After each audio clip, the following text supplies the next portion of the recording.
Bienvenidos a la oscuridad, donde cada historia que escuchas puede acecharte después de apagar la luz.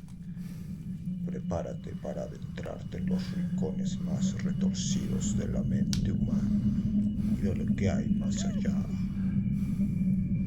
Quédate y suscríbete, porque aquí los susurros nunca se detienen. ¿Estás listo? Entonces apaga las luces y escucha con cuidado. La mirada que habita en la oscuridad. La ventana era un rectángulo sucio con vetas de polvo que temblaban cada vez que pasaba el tren.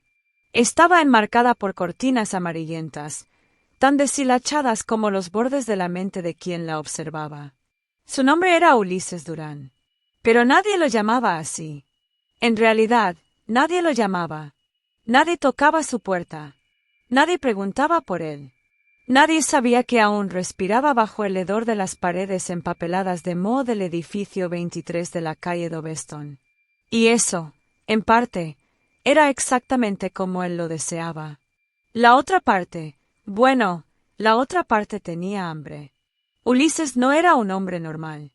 Lo había sido, quizás, hace muchos años, cuando la cordura aún lo abrazaba débilmente y el corazón le latía con un ritmo humano. Pero algo se quebró. No fue de golpe. Fue como una grietita en el vidrio, invisible al principio, pero creciendo con cada noche de insomnio, con cada voz que escuchaba en la humedad del fregadero, con cada sombra que lo miraba desde el rincón donde antes estaba el televisor. Y entonces, una noche sin luna, ella apareció. Se llamaba Lorena. Se mudó al edificio justo enfrente del suyo. Tenía el cabello rojo como el atardecer en ruinas y una forma de caminar que le recordaba a una melodía que había olvidado. Llevaba siempre un bolso grande y una bufanda negra con estrellitas plateadas. Nunca lo miraba, aunque su ventana, la de ella, quedaba justo frente a la suya. Eso lo desesperaba, lo embriagaba, lo convertía en algo peor de lo que ya era. Ulises comenzó a observarla la primera noche que la vio abrir su ventana. Desde la penumbra de su propio departamento, se convirtió en un testigo constante, cómo se quitaba el abrigo, cómo colgaba su bolso, cómo se sentaba a leer o hablaba por teléfono. Los gestos pequeños, las rutinas, eran suyos ahora. Él los atesoraba como si fuesen joyas. A veces, se sorprendía murmurando su nombre como si fuera un conjuro que pudiera traerla a él. Lorena, Lorena de las estrellitas, Lorena de los pasos ligeros, Lorena, la diosa vecina, la obsesión que ya no podía contenerse dentro de su pecho enfermo. Al principio, el seguimiento fue discreto. Descubrió que trabajaba en una floristería al sur de la ciudad, cerca del cementerio viejo, el que huele a tierra húmeda y a recuerdos sin nombre. La esperaba a la salida, fingiendo leer un periódico raído en la banca frente a la parada. La seguía a distancia cuando ella iba al supermercado. Se aprendió su ruta, sus horarios, las marcas de productos que compraba. Incluso la vio llorar una vez, en el pasillo de los cereales. Una lágrima lenta, digna, que caía por su mejilla sin que nadie más lo notara. Y fue ahí cuando lo supo. Estaba destinada a él. Ya no bastaba con mirar. No era suficiente conseguirla. Tenía que poseerla. Pero no como lo haría un amante. No. Ulises no tenía esos impulsos comunes.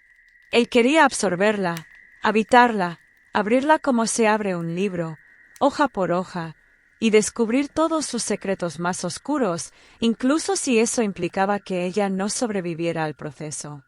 Comenzó a dejarle pequeños regalos, aunque ella no sabía que eran regalos. Un mechón de su propio cabello bajo el felpudo de su puerta. Una nota anónima con tinta escarlata donde solo se leía: «Te veo». Un ratoncito muerto con un lazo rosa atado al cuello, en la bolsa de basura que ella sacaba cada noche. Pero Lorena era terca. Cerraba las persianas. Puso una cortina gruesa, opaca, que apagó la luz que antes se derramaba como miel sobre el rostro febril de Ulises. Y entonces la locura se encendió. Ya no dormía. Caminaba en círculos por su apartamento, arañando las paredes, comiéndose las uñas hasta sangrar. Escribía su nombre en las ventanas con su aliento y lo veía desaparecer. Comenzó a hablar con su reflejo, que a veces le respondía. «Ya es hora», le dijo una noche. «Ella necesita conocerte, por dentro». El plan era simple: colarse en su departamento una noche que ella no estuviera, estudiar el terreno, respirar su aire, acostarse en su cama, revolver sus cosas, robar algo más que un mechón de cabello. Pero los planes simples rara vez terminan bien en mentes podridas. Entró un martes lluvioso. Llevaba guantes de látex y un cuchillo largo de cocina, uno que no usaba desde hacía años. Abrió la cerradura con una ganzúa oxidada que había comprado por internet. El departamento de Lorena olía a canela y a algo más profundo, más íntimo. Se quedó allí, en silencio, durante casi 2 horas, sentado en el sofá, tocando las cosas con cuidado, hablándole a sus plantas, esperando. Pero ella no llegó. Volvió la noche siguiente, y la siguiente, hasta que finalmente la oportunidad se le presentó como una invitación al infierno. Lorena regresó tarde. Venía hablando por teléfono, riendo con una voz que a Ulises le sonaba como campanadas malditas. Cuando entró al departamento, él ya estaba dentro. La esperaba en el armario del dormitorio, como un monstruo de cuentos infantiles, pero sin final feliz. El resto fue una confusión de gritos, forcejeos, sangre en las cortinas y un cuchillo que entraba y salía al ritmo del jadeo de Ulises. Pero Lorena era más fuerte de lo que parecía. Luchó como una bestia acorralada.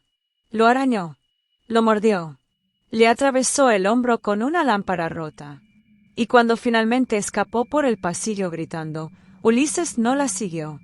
Se quedó allí, empapado en su sangre, riendo como si hubiera entendido un chiste que solo él podía comprender. La policía llegó en menos de 10 minutos.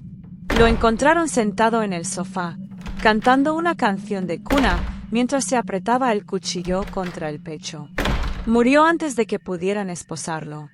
Pero en su rostro había paz, una sonrisa torcida, como si la oscuridad finalmente le hubiese respondido. Dicen que el apartamento de Lorena quedó abandonado después de aquello, que ella se mudó a otro país, sin dejar dirección, que aún se escuchan pasos en su antiguo departamento cuando no hay nadie dentro. Pero hay algo más, algo que no salió en los periódicos. Cada tanto, algún nuevo vecino jura que ve una silueta sentada junto a la ventana del edificio de enfrente.